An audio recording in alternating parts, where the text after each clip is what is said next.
Actuellement, nous vivons la période du Homer.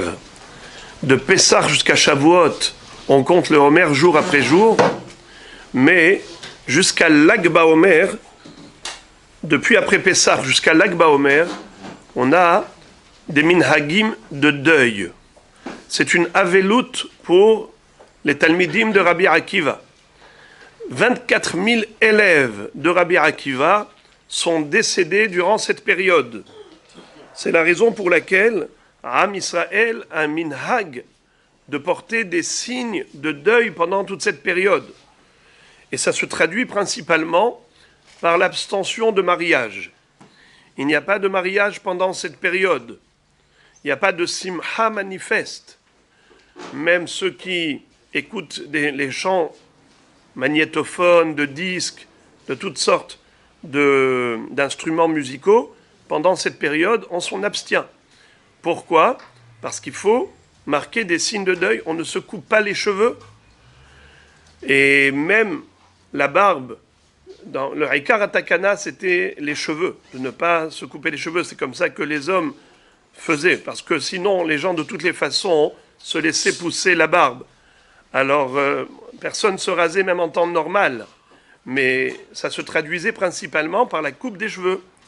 Eh bien, pendant cette période-là, il n'y a pas de coupe de cheveux. Mais il y a une différence entre Ashkenaz et Séfarad concernant la période. Laquelle période est frappée d'interdiction. Pour les Sfaradim, c'est très simple. Depuis après Pessah jusqu'à Lag BaOmer. De toute façon, pendant Chol HaMoed, il n'y a pas de coupe de cheveux, il n'y a pas de mariage. Il n'y a pas de mariage parce que c'est assourd de se marier pendant Chol HaMoed. Vesamachta behagecha velo beishtecha. En me'arvin simcha besimcha. On ne doit pas mélanger les smahot. Comme on a déjà la simcha tahag, on ne doit pas mélanger la simcha du mariage. Mais après Pessah, c'est par rapport au Homer, jusqu'au jour même de Lag BaOmer. Et quand est-ce qu'on se coupe les cheveux ? Que le lendemain, le 34e jour du Homer. Là, on a 33 jours pleins, et le 34e, il y en a eu encore quelques-uns qui sont niftarim ce jour-là, mais on a une halakha qui dit « Miktsat hayom kekulo ». Une partie de la journée, c'est comme toute la journée. Donc on a eu déjà la nuit, plus le lever du jour du 34e jour. Alors le 34e jour du Homer, au matin, il est possible de se couper les cheveux et ensuite d'organiser des mariages. Il y a ceux qui se permettent de le faire le jour même de Lag BaOmer. Mais ça, c'est Ashkenaz. Parce qu'en effet, les Ashkenazim, ils s'interdisent de se couper les cheveux à partir de Rosh Chodesh Iyar jusqu'à Rosh Chodesh Sivan, et ils se permettent le jour même de Lag BaOmer. Ils se permettent le jour de Rosh Chodesh. Ils se permettent... Donc il y a des coupures. Le jour de Lag BaOmer, ils font une simcha. Alors ils peuvent se marier et ainsi de suite. Mais pour les séfarades, c'est jusqu'au 34e jour. Maintenant, si quelqu'un il a quand même fixé son mariage à ce moment-là et ainsi de suite, on le laisse faire évidemment. À quelqu'un qui a une simha de Brit Mila, où il est devenu bar mitzvah pendant la période du Homer, il a le droit de se couper les cheveux pour la simha. Parce que l'interdiction, il n'est que minhag, mishum minhag de deuil.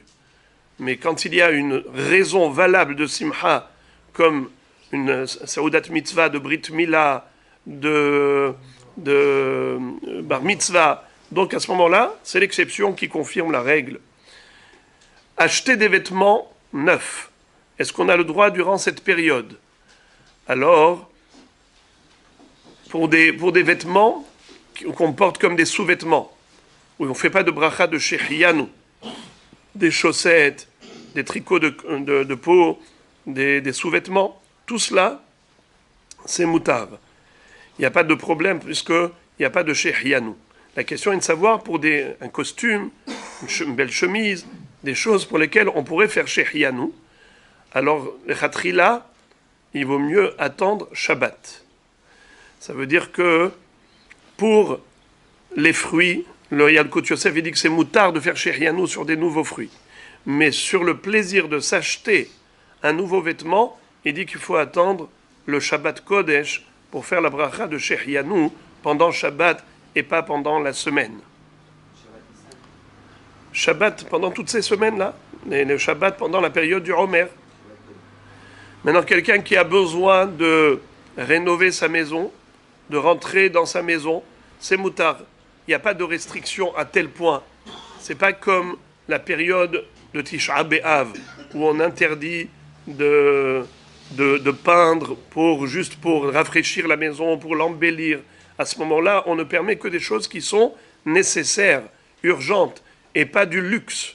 Tandis que pendant cette période-là, on ne va pas jusque-là à interdire la rénovation d'une maison ou même de rentrer dans une nouvelle maison. Tout ça, c'est moutard.